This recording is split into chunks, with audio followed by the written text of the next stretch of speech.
Greetings from Uganda. My name is Naula Marjorie Bole, a Ugandan correspondent on isinijurutv, and today I bring to you the news from Uganda. I had to move up to KCCA looking for the Lord Mayor, that is His Lordship Elias Lukwago, to find out some information about the trending news. We all know, and I know you have watched on different social medias, that some of the honorables have been detained. They have asked for bail. They have been given bail before even reaching to their homes of residence, rearrested again, and as we speak to date, they are still detained. And His Lordship, the Lord Mayor, Elias Lukwago, happens to be one of the advocates that have piqued interest in seeking justice and fairness for these honorables. Like you'll be hearing from him, we are right in his office, and I will request you to listen in to him, and perhaps it will make a communication. And yes, as one of our values are to speak for the voiceless, we hope that justice shall prevail at the end of the day. And then, as we're still moving around looking for news, we ended up in Mengo, where there was a debate on the recent, we can call it the latest movement by the opposition parties. We found ourselves at the Justice Forum. Justice Forum is one of those NGOs that unite the different opposition parties for the same cause, and the cause is definitely, they believe that at the end of the day, justice shall be prevailed, or the ordinary citizen's voice shall be heard out of their plea, out of their cries, out of their lamentations and actions. So they talked about basically what was happening today. It was a debate organized for the youths about that current movement known as the Red Card Front. As you'll be listening in, we found one of, to me, I call him a cadre in opposition, His Excellency Dr. Kanokiza Besje, and he was the guest of honor at the launch of the Red Card for the youths. Please, I encourage you to listen in and watch in the news. Keep following us, keep liking us on isinijurutv. Thank you very much as you enjoy the findings of the day.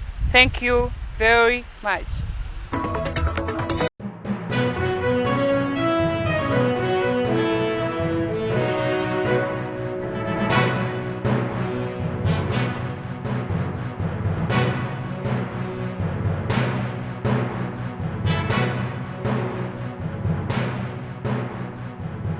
We are at the Lord Mayor's offices. That is our Lord Mayor, Elias Lukwago. And it's nothing much that brings us here but the pertinent issue that is happening in our country, Uganda. We've heard across the globe that some of our nobles will hear from him, since he knows more, this morning, and later on we'll see what happens. All we are seeking is justice and fairness to both nobles and ordinary citizens of Uganda. Thank you. Lord Mayor Elias Lukwago, like I introduced, I work for isinijurutv, it's African TV, and we want to hear the current situation of our nobles. That is the Noble Seginya and Noble Sewanya. Well, these are ordinary members of parliament, and they are people who were elected here, and they are serving in the Parliament of Uganda. One is a member of Parliament for Kawempe North, Honorable Sejirinya, and another of Machingwe West. Initially, they were summoned to Masaka Police to answer charges of murder, We appeared there, they were interrogated, granted police bond, and they are directed to return. And when they returned to police, they were dragged to court and charged with murder. And obviously they were remanded. So we started on the process of applying for bail, but subsequently the charges again were amended to add on the count of terrorism and abetting terrorism. They were granted bail on condition that they pay cash of Uganda shillings 20 million each, which they paid. Of course, there were other conditions, but the most, fundamental one was about paying cash of 20 million, which was paid. But subsequently, again, they were rearrested in a very brutal manner and taken to some ungazetted places where they were detained for some time. And subsequently, again, driven back to Masaka, where they were put on fresh charges of murder. We applied for bail again. Unfortunately, court declined on grounds that they are influential in society and they are likely to interfere with the investigations, and also given the gravity of the offenses, that is terrorism, abetting terrorism, murder, attempted murder, that they are likely to abscond from justice, to abscond from the jurisdiction of court. So it was on that premise that court declined to grant them bail, and we feel like a court did not exercise its powers judiciously. There was abuse of there was abuse of that discretionary powers given to courts by court making that absurd decision that they are likely to interfere with investigation given their status in society, meaning any particular person who has gotten a position of influence in the country, once you are arraigned, you will never get bail, if we are to go by that precedent. Because like myself, I'm the Lord Mayor, I'm influential in society. So if today I'm alleged to have committed a capital offense, that would mean I'm not entitled to bail because I'm influential in society. So we find that decision rather outrageous and absurd, and we are challenging it in an appellate court. So that's where we are now. Yes, so we have seen you in the media. We've seen that one of the nobles that is detained, that is pretty specific. When I was saying here, we have seen that his health status he's not in good shape. We've seen on different social medias when he's showing the different medias, his feet. And we see it's a bit rocky. What is happening at the moment? As you an advocate, and you are not aware. Well, you've heard from their own testimonies even before court that they were tortured, and that assertion has not been controverted with evidence from the prisons authorities or any other security agents. It's not even on camera. If you got those footages, it's clear they were tortured. The manner in which they were arrested was rather brutal, inhuman and degrading, and they were subjected to that kind of horrendous brutality. So from there, they developed complications, of course. So we really don't know as of now, because Sejirinya, his foot is rotting. We are not told what it's all about.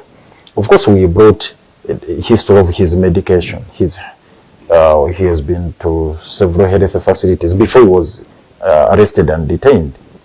He had some underlying issues. He had gotten treatment from Nairobi.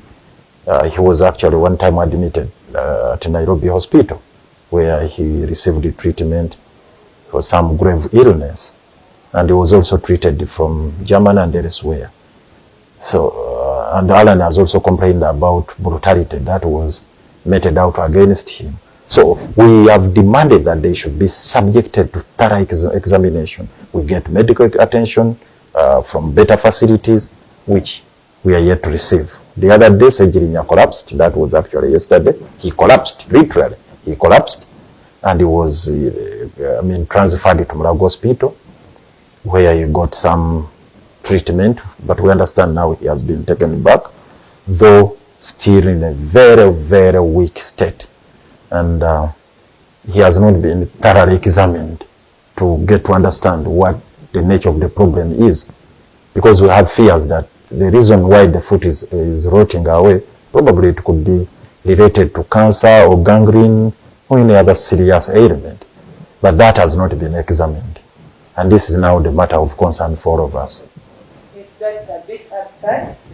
To our viewers, before we leave you, Lord Mayor, what we have heard you say that yes, we have seen the steps you have taken to make sure that justice, at least fairness, perhaps bail is granted to these nobles, but from the look of things, it seems to be taking ages. And then you look at the current situation, like that, the unhealth mode that they are in. What do you think should be done? Do you think they can be of any help, that justice can be arrived at? You see, there is a common adage that injustice anywhere is a threat to justice everywhere. This is a matter which touches universal rights.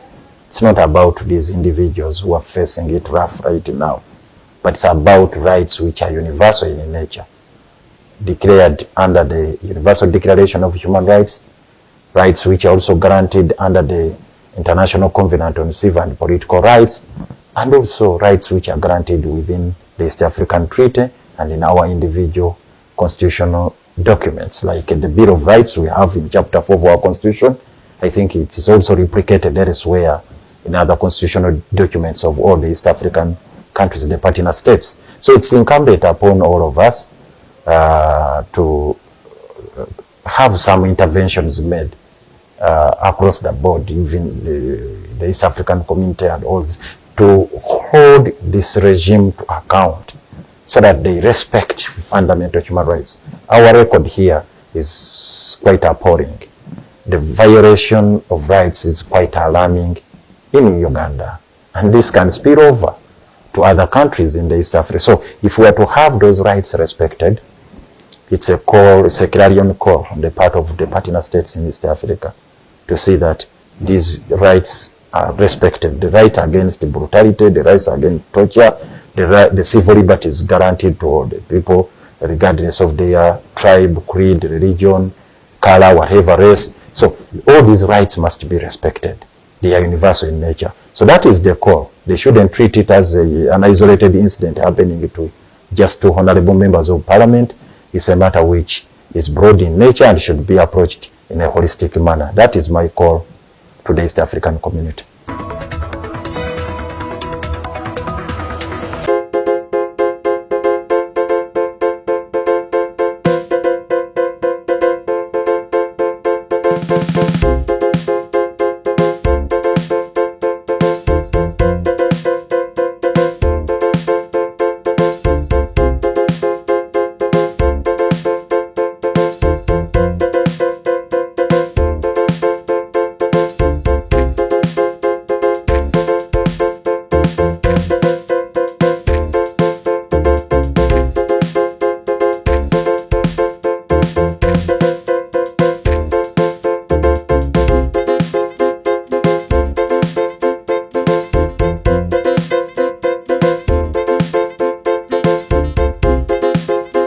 Today, I saw a post from Dr. Kiza message on Facebook also giving main concern and focusing so much on education because education is the father and mother of every profession and every governance system in our country and around the global scale. Honorable Kakuru Edson from the education sector, we've seen you participating in very many activism for the right for teachers and the education sector. What is the crisis in our education sector, and what is the way forward if we are to work on this so that we can bring some hope home?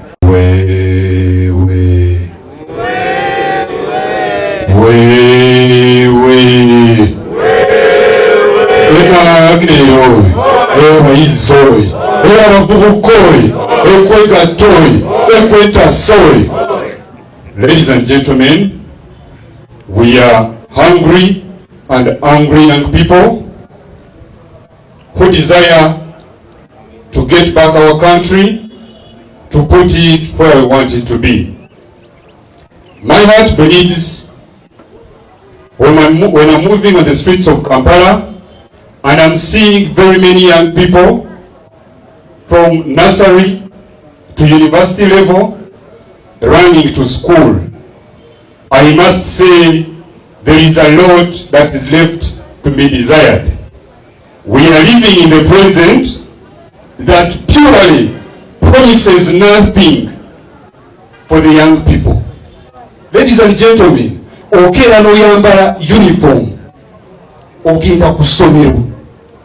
I'll try to use Uganda for some audiences, for our parents. Kubanga, there is something that you know that your parents don't know. They think taking you to school is enough. Okera noyambala uniform for 16 years, and at the end of the day, you enroll for another course that is looking for a job. By the time you clock 35, you are a disappointed fellow. And the best you can do is to sit somewhere and discuss ngamwe mwaliko. Nodandiko gamba naffe twaliko. Twasoma. You think education is just a measurement of the levels of English that you speak. Having a WhatsApp, Snapchat account, you think it is the best that you can have. Ladies and gentlemen, we are here not to put on suits. We are here not to show off that we are the best. We are here because of the crisis. The reason as to why I'm with all of you maybe is because I desire to see something change right now in our country. Otherwise, ladies and gentlemen, the education sector, we will start with a curriculum review. I'll use just 3 minutes, just like we were informed. We need an immediate curriculum review. There is what we call the subject specialization. Students are being taught from nursery up to senior 4 the same things over and over again. You are not empowering these young people to innovatively come up with solutions affecting their country. They are being taught about the British Columbia, Saskatchewan, Massachusetts, Northern Carolina, yet we are having floods affecting people in Kasese. Friends, this is the crisis we are talking about. If we look at the subject specialization, let us empower these young people. China realized that they had a crisis.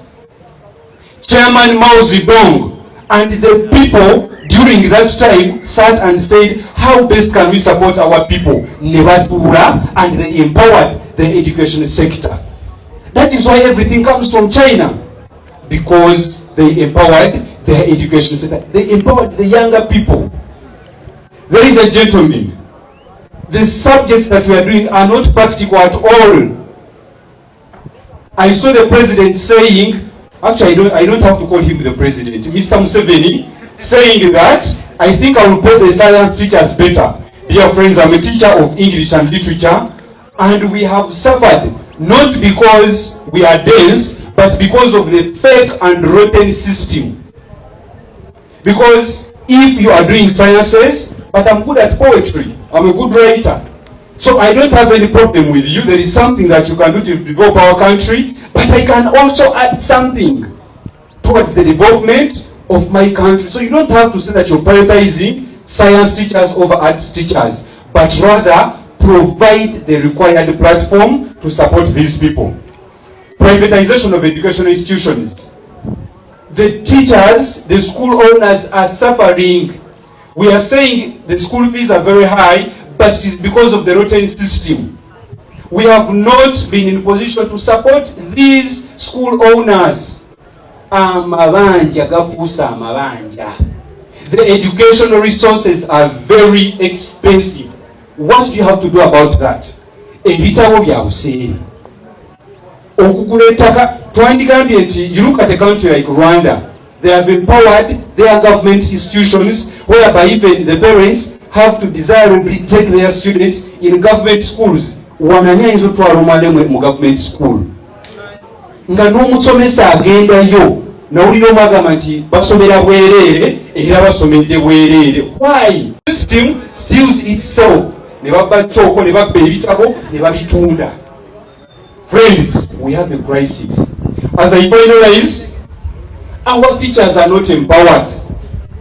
Dear honorables, every person that is here, I want you to understand that I'm a fresh graduate of Makerere University. Ladies and gentlemen, my heart bleeds when you have to look for a job and you're in lockdown for 2 good years. 2 good years because your government doesn't have a plan at all.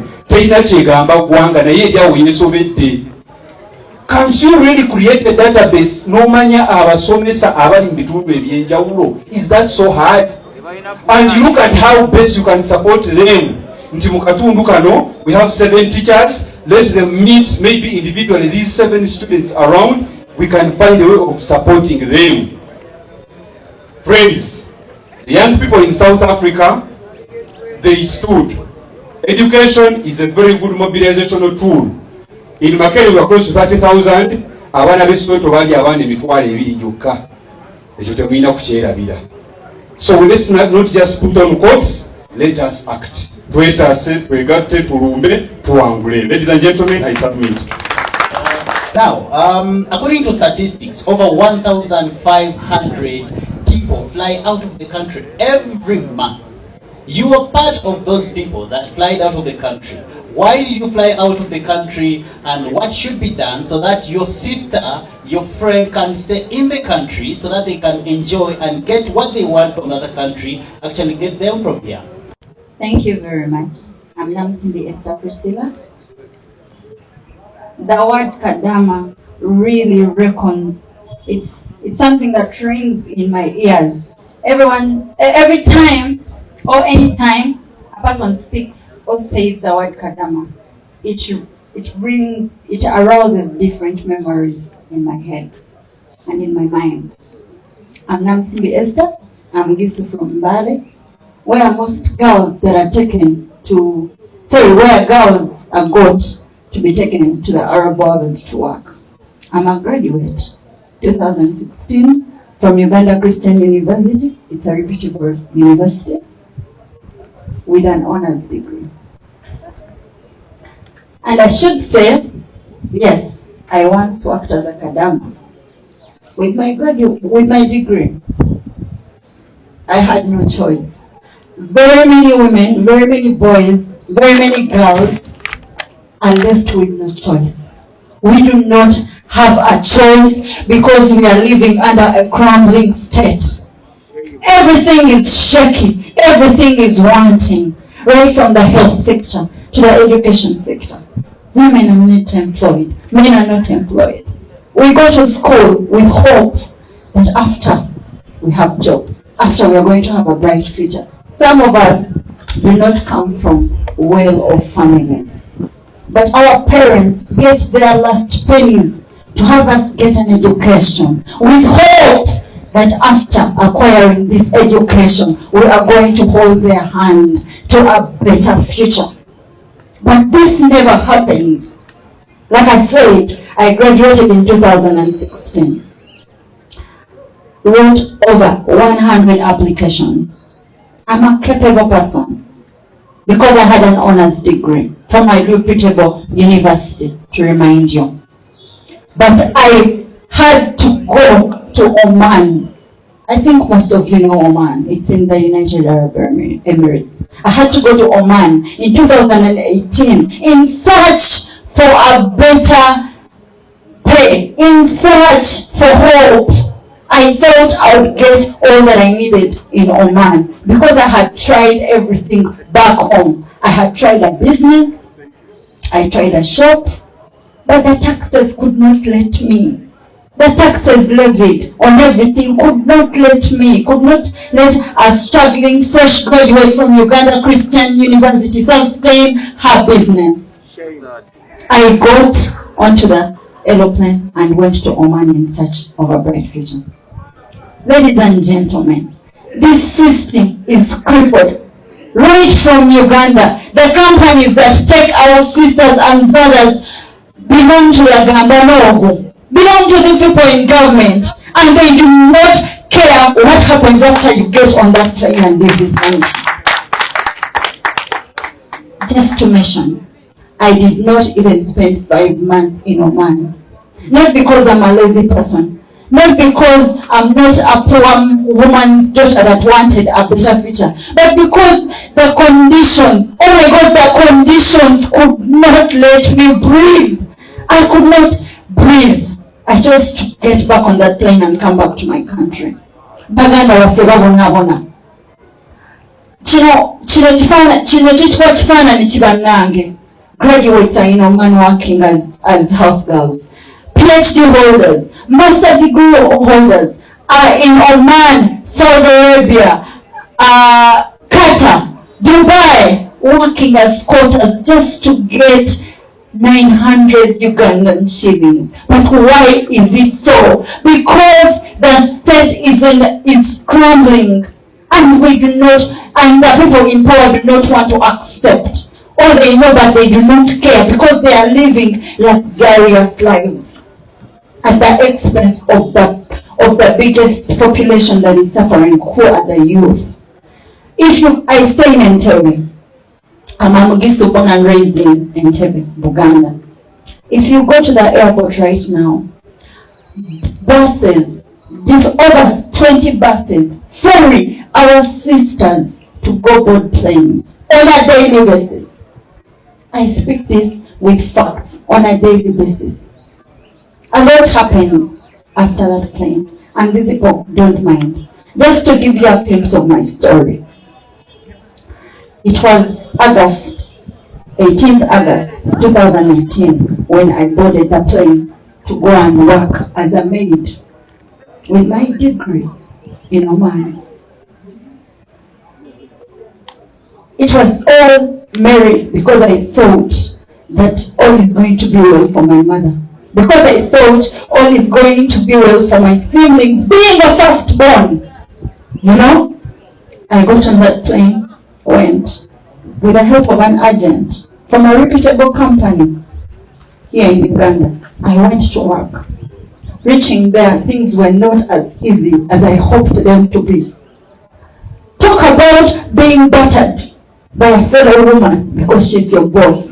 And she's going to beat you from morning to evening because she's giving you food. Because she's giving you 900 Ugandan shillings at the end of the day. Talk about attempted rape. If I survived it, there are very many sisters that do not survive this. Day in, day out, we see the news where very many bodies are retrieved back to our country. And these are our sisters that went to work with hope. All because we that have the opportunity, that have the chance, have coiled our arms and just watching. But enough is enough because we are at the bliss point. We are at the bliss point because we have been wounded. We are a population of wounded people. I just want you to picture my mother in 2018 November, because I spent in Oman 3 months to be precise. Picking me. She was psychologically eaten up, picking a daughter that was bleeding from the nose, that was bleeding from the mouth, could hardly speak. Just picture that. How she was psychologically eaten up. But she still does not have a choice because my follower is now in Dubai working for 1.2. And yet he's a graduate with a degree in accounts from a reputable university, Makerere University. This is because everything has been crippled. The system we are living in is zigizaga. Omugisa agamba tukolera nejareja mmere ya leero n'omwana asomye ng'alina essuubi nti n'olwensoma ligenda kubeera bulungi essuubi terikyaliwo. Tukolerera emmere ya leero, tukolerera tempunyiko emboja afuneko abantu balyeko. Basista baffe abeetunda ku nguudo basoma naye tebalina choice. Babanyiza emirimu gyabula, babanyiza okuba bulungi biganye. Ne kapito gwonna gwe mubiri gwe n'asalayo yeetunde. Baganda bange ekimala kimala. Ekimala kimala. Nyinza okuba nga nakosebwa naye bantu bangi bakosebwa. Nyinza okuba nga nfunye omukisa okuvayo olunaku lwaleero n'enkyogirako. Baganda baffe bangi bali eyo tebalina mukisa guno. Fe abalina okuba eddoboozi. We have to come out and speak about these atrocities that are happening, because they are really, really happening. Era kimpa essanyu okulaba nti nno ebibiina tubyabulidde tubitadde wali wabbali naye twegasse owa FDC avuddeyo owa UID nvuddeyo owa DP owa NUP owa Jema tukubatidde wamu kubanga ebirumooli byebirumooli bannange ffenna tukosebwa.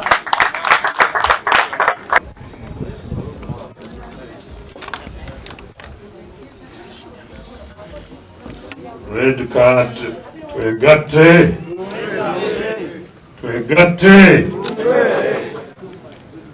tulumbe,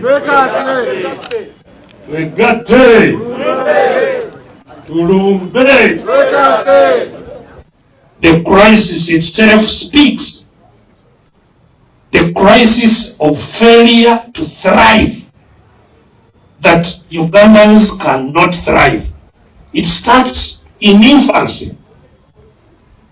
That today, after all these many years of independence, 1 of every 3 children is stunted.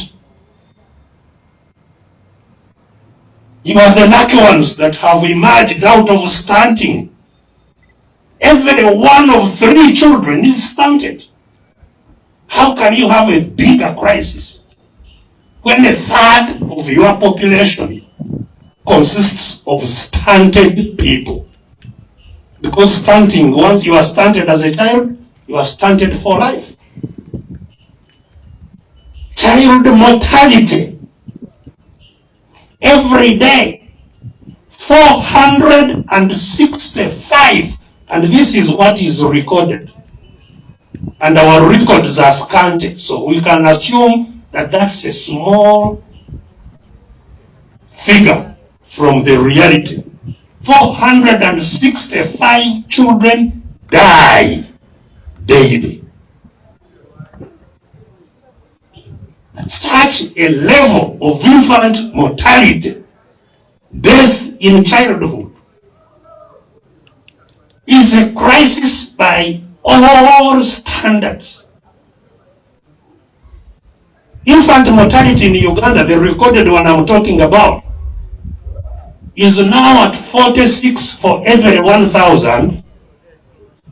If you compare it, for example, with Norway or most of Europe, the infant mortality is 2 for every 1,000. Here, 46, and that is the recorded. The reality maybe will be about 60. That's a crisis for the young people. You are saying Uganda is a country of young people. True. We are about the youngest population in the world. Half our population is below 15. Because education is not education for the sake of it. It's education to get knowledge. Knowledge to solve problems. And I was glad somebody was talking about the floods. The real problems we live with. Education must be education to solve the problems, not to get a certificate. The richest people in the world did not get degrees. It's Bill Gates, this man of Facebook. They didn't get degrees. As soon as they had knowledge, that they could use to solve problems, they went on to get on with the work of solving problems, in the process of which they have created millions of jobs. So in Uganda we have a crisis of knowledge. And it's not just in Uganda, it's even in Africa. The gap of knowledge between Africa and the rest of the world is staggering. It is that crisis that has been deepened by absence of building knowledge for 2 years. Today, 2 years of no deliberate, structured building of knowledge in the country. Today, Ugandan schools are the only schools still closed in the universe. No country on earth still has schools closed saying there is COVID. No country. No country in Africa, no country in the world except here. Ugandan schools have been also closed the longest on earth. And yet we were already in a crisis of knowledge. So it's crisis squared. So the crisis of livelihoods, of earning, of employment, of livelihoods arises out of the crisis of knowledge. Today, most of our young people are not only unemployed, they are unemployable. They don't have the knowledge that is needed in the job market. That we must change urgently. The schools that are closed, the private schools decimated, the government schools without any knowledge in them. Even when the schools open, there will be no knowledge in those schools. But even the teachers that were there before the closure will no longer be there. Teachers should be the most treasured people in the country. Today they are the most despised in our country. Shame.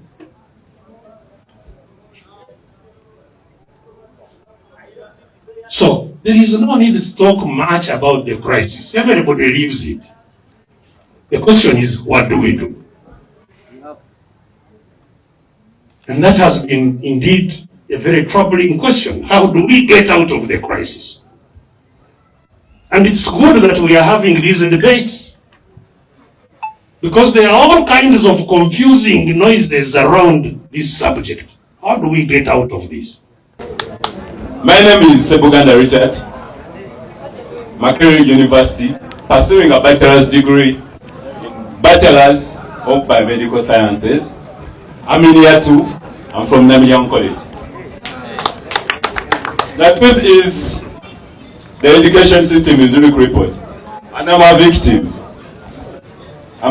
I can assure you. Right now, I'm moving something, and Julie, we shall have to strike. May I assure you on this, and I need support. The truth is, we're in Makerere, whereby we have courses which are not accredited. I personally am a victim. I'm doing a 3-year course, that is Biomedical Sciences. It has existed for 10 years. It's the most earning course, like the most paying course in Uganda. We pay, that is 2.1.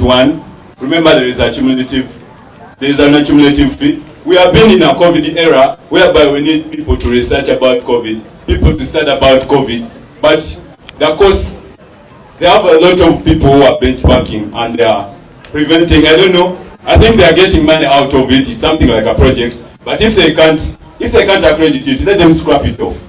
Let them scrap it off. Because the truth is we are suffering. Imagine you have studied all your years. Some of us are from poor backgrounds. We are from poor backgrounds. And the state is doing nothing about it. Yes, that has been your own Naula Marjorie Bole, a Ugandan correspondent on Isinijuru TV. Kindly keep watching us and like our YouTube channel, Isinijuru TV. Thank you very much. Thank you and kind regards to all of you, my viewers. Thank you.